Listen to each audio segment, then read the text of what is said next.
നമസ്കാരം. ഋഷിപ്രോക്തം ചാനലിലേക്ക് ഏവർക്കും ഹൃദ്യമായ സ്വാഗതം. കഴിഞ്ഞ ഏതാനും ദിവസങ്ങൾക്ക് മുമ്പ് കുംഭത്തിൽ അങ്കക്കലി, ശനി മംഗള യോഗം എന്നിങ്ങനെ 2 വീഡിയോകൾ ചെയ്തിരുന്നു. അതിൽ നിലവിലെ യുദ്ധസമാനമായിട്ടുള്ള സാഹചര്യങ്ങൾ ജ്യോതിഷപ്രകാരം വിലയിരുത്തുകയായിരുന്നു ചെയ്തിരുന്നത്. യുദ്ധം അവസാനിക്കുമോ? ഈ യുദ്ധം 3-ാം ലോകമഹായുദ്ധമായി മാറുമോ? എല്ലാവരുടെയും ആശങ്കകൾ ജ്യോതിഷപരമായി നമുക്ക് പരിശോധിക്കേണ്ടിയിരിക്കുന്നു. എന്നിരുന്നാലും വ്യാഴത്തിന്റെ അതിചാരത്തിലൂടെ ആ യുദ്ധസമാനമായിട്ടുള്ള സാഹചര്യങ്ങൾ ഒരു സ്വയം തിരുത്തലുകൾക്ക് മാനവരാശിക്ക് അവസരം നൽകിയേക്കാം എന്നുകൂടി നമുക്ക് പ്രത്യാശിച്ചുകൊണ്ട് ഇന്നത്തെ വിഷയത്തിലേക്ക് കടക്കാം. യുദ്ധത്തിന്റെ വീഡിയോകളൊക്കെ ചെയ്യുമ്പോൾ അല്ലെങ്കിൽ ഇത്തരം സാഹചര്യങ്ങൾ പറയുമ്പോൾ നമുക്കൊരു ഒരു ആശങ്കയോടും അസന്തോഷത്തോടും കൂടി മാത്രമേ ആ വീഡിയോകൾ ചെയ്യാൻ പറ്റുകയുള്ളൂ. അതുകൊണ്ട് അല്പം എനർജി കുറവായി തോന്നിയേക്കാം. ആ സാഹചര്യത്തെ ഉൾക്കൊണ്ടുകൊണ്ട് നമുക്ക് വീഡിയോയിലേക്ക് കടക്കാം. വ്യാഴത്തിന്റെ അതിചാരം ലോകത്തെ കുലുക്കുന്ന പ്രപഞ്ചത്തിന്റെ സൂചനകൾ. ഇതാണ് നമ്മുടെ ഇന്നത്തെ വിഷയം. 2031 വരെ എന്ത് സംഭവിക്കും? നമുക്ക് ഈ 2031 വരെയുള്ള വ്യാഴത്തിന്റെ അതിചാരവും മറ്റ് ഗ്രഹനിലകളും അവലോകനം ചെയ്തുകൊണ്ടുള്ള ഒരു വിലയിരുത്തലുകളിലേക്ക് കടക്കാം. മനുഷ്യൻ എന്നും ഒരു ചോദ്യം ചോദിച്ചുകൊണ്ടേയിരുന്നു: നാളെ എന്ത് സംഭവിക്കും? പ്രപഞ്ചം നിശബ്ദമല്ല, ഗ്രഹങ്ങൾ സംസാരിക്കുന്നുണ്ട്. നാം അത് കേൾക്കാൻ ശ്രമിക്കണം എന്ന് മാത്രം. അതിനെ കേൾക്കാൻ കഴിയുന്നവർ വളരെ കുറവാണ് എന്ന് മാത്രം. കോവിഡ് മഹാമാരിയെ കുറിച്ച് ഞാൻ മുൻകൂട്ടി പറഞ്ഞിട്ടുണ്ട്. അത് ലേഖനത്തിലൂടെയായിരുന്നു, അന്ന് യൂട്യൂബ് ചാനൽ ഇല്ലായിരുന്നു. അതുകൊണ്ട് തന്നെ അത് വേണ്ട രീതിയിൽ ജനങ്ങളിലേക്ക് എത്തിയില്ല. അടുപ്പക്കാരോടൊക്കെ ആ കാര്യങ്ങൾ അന്ന് മുൻകൂട്ടി പറഞ്ഞിരുന്നു. കോവിഡ് മഹാമാരി സമയത്ത് ഉണ്ടായിരുന്ന വ്യാഴത്തിന്റെ അതിചാരവും ഇപ്പോൾ ഉണ്ടായിക്കൊണ്ടിരിക്കുന്ന വ്യാഴത്തിന്റെ അതിചാരവും തമ്മിൽ അജഗജാന്തരം വ്യത്യാസങ്ങളുണ്ട്. എന്നിരുന്നാൽ പോലും അതിചാരം എന്നത് അതിചാരം തന്നെയാണ്. അതിന്റെ ദുഷ്ഫലങ്ങൾ പ്രപഞ്ചത്തിൽ ഉണ്ടായേക്കാം.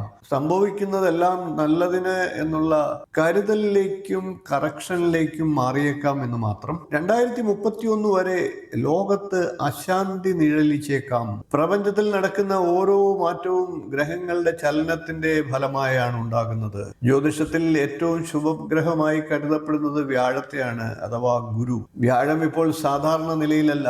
അത് സാധാരണ മനുഷ്യരെ ബാധിക്കുന്നതല്ല. എന്നിരുന്നാലും ലോകത്തിൽ ആകെ സാമ്പത്തിക ക്രമത്തിലും യുദ്ധസമാനമായിട്ടുള്ള സാഹചര്യങ്ങളിലും പ്രശ്നങ്ങൾ നേരിടുമ്പോൾ സാധാരണ മനുഷ്യരെയും ബാധിച്ചേക്കാം. നിരവധി ജീവജാലങ്ങൾ കൊല്ലപ്പെട്ടേക്കാം. ഇത് അതിചാരം എന്ന പ്രത്യേക അവസ്ഥയാണ്. നമുക്ക് എന്താണ് വ്യാഴത്തിന്റെ അതിചാരം എന്നൊന്ന് പരിശോധിക്കാം. വ്യാഴം ഒരു രാശിയിൽ സാധാരണയായി 1 വർഷമാണ് നിൽക്കുക. അതായത് വ്യാഴത്തിന് ഒരു രാശി കടക്കാൻ 1 വർഷം വേണം. ഏകസ്മിൻ വത്സരേ ജീവേ രാശിത്രയം ഉപാഗതേ.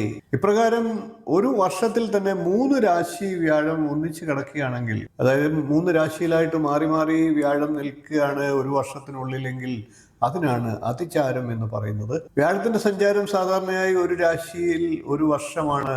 അതിൽ നിന്ന് മറികടന്ന് 1 വർഷത്തിനുള്ളിൽ തന്നെ 3 രാശി കിടക്കണമെങ്കിൽ വ്യാഴം അതീവ വേഗത കൈവരിക്കുന്നു എന്നർത്ഥം.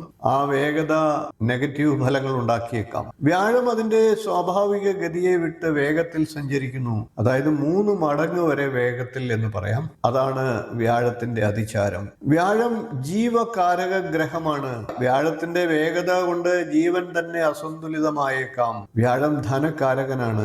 അതുമൂലം ധനപരമായിട്ടുള്ള പ്രതിസന്ധികൾ ലോകമെങ്ങും ഉണ്ടാകാം. വ്യാഴം ധർമ്മകാരകനാണ്.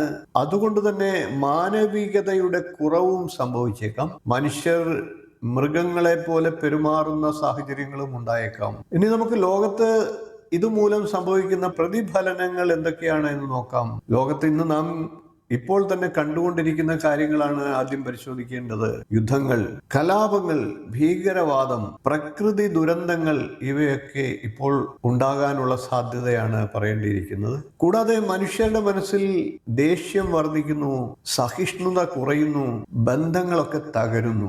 മനസ്സിൻ നീലാകാശത്തിൽ മേഘങ്ങൾ ഉരുണ്ടുകൂടുന്നു. സ്നേഹത്തിന്റെ സൂര്യനെ നിഴലുകൾ മറയ്ക്കുന്നു.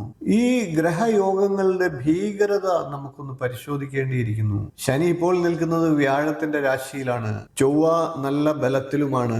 ഇതിന്റെ ഫലമായിട്ട് ആക്രമണ സ്വഭാവം വർദ്ധിക്കുന്നു, രാജ്യങ്ങൾ തമ്മിലുള്ള സംഘർഷം വർദ്ധിക്കുന്നു, അക്രമ ചിന്തയുടെ ഉയർച്ച ഉണ്ടാകുന്നു. ധർമ്മോ രക്ഷതി രക്ഷിത അധർമ്മോ വിനശ്യതി എന്നാണ്. അതായത് ധർമ്മത്തെ സംരക്ഷിക്കുന്നവരെ ധർമ്മം സംരക്ഷിക്കും, അധർമ്മത്തിന് അപ്രകാരം നാശമുണ്ടാകും. ആരൊക്കെ അധർമ്മം പ്രവർത്തിച്ചാലും അതിനൊക്കെ ഫലം അവർ അനുഭവിക്കേണ്ടതായി വന്നേക്കാം. അതുകൊണ്ട് തന്നെ ധർമ്മപാതയിൽ സഞ്ചരിക്കുന്ന വ്യക്തികൾക്കും രാജ്യങ്ങൾക്കും ഉയർച്ചയും ഉണ്ടാകുമെന്ന് തന്നെ പറയണം. അതാണ് പ്രപഞ്ചത്തിന്റെ കറക്ഷൻ എന്ന് പറഞ്ഞത്. 2031 വരെയുള്ള ഈ ഒരു സാഹചര്യത്തെ നമുക്ക് എങ്ങനെ വിലയിരുത്താം? അത് ആദ്യം പറയേണ്ടത് ചില രാജ്യങ്ങൾ വിഭജിക്കപ്പെടാമെന്നാണ്. കൂടാതെ സാമ്പത്തിക തകർച്ചകൾ ഉണ്ടാകാം, പ്രകൃതി ദുരന്തങ്ങൾ പതിവിലധികം വർദ്ധിക്കും, പ്രകൃതിക്കെതിരെ പോകുന്ന എല്ലാം തന്നെ നശിക്കും. തത്വമസി എന്ന മഹാവാക്യത്തെ നമുക്ക് ഇത്തരത്തിൽ ഓർക്കേണ്ടതായിട്ടുണ്ട്. നീ തന്നെയാണ് അത്, എല്ലാം ഒരേ സത്യത്തിന്റെ ഭാഗം. അതുകൊണ്ട് തന്നെ 2031 ശേഷം നന്മയുടെ ഒരു ലോകം ആരംഭിക്കും എന്ന് പറയേണ്ടിയിരിക്കുന്നു, അഥവാ പ്രത്യാശിക്കേണ്ടിയിരിക്കുന്നു. മനുഷ്യൻ തന്റെ തെറ്റുകൾ തിരിച്ചറിയും, സമത്വം വീണ്ടും ഉയരും, ചിതറുന്ന ലോകത്തിന്റെ ചാരത്തിൽ നിന്ന് പുതിയൊരു പ്രഭാതം ഉയരും, അധർമ്മത്തിന്റെ നിഴലുകളിൽ നിന്ന് നന്മയുടെ വിത്തുകൾ മുളയ്ക്കും. പ്രപഞ്ചം നമുക്ക് ഒരു മുന്നറിയിപ്പ് നൽകുന്നുണ്ട്. ദേഷ്യം വിടുക, സ്നേഹം വളർത്തുക, പ്രകൃതിയെ മാനിക്കുക. കാരണം എന്തെന്ന് ചിന്തിക്കുമ്പോൾ പ്രകൃതി തന്നെയാണ് ഈശ്വരൻ എന്ന് നമുക്ക് മനസ്സിലാക്കേണ്ടിയിരിക്കുന്നു.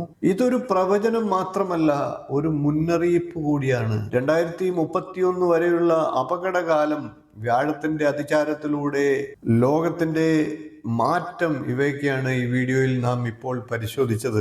ഇനിയും ഒട്ടേറെ കാര്യങ്ങൾ പറയാനുണ്ടാകും. എന്നാൽ ഇതിലെല്ലാം തന്നെ ഒളിഞ്ഞിരിപ്പുമുണ്ട്.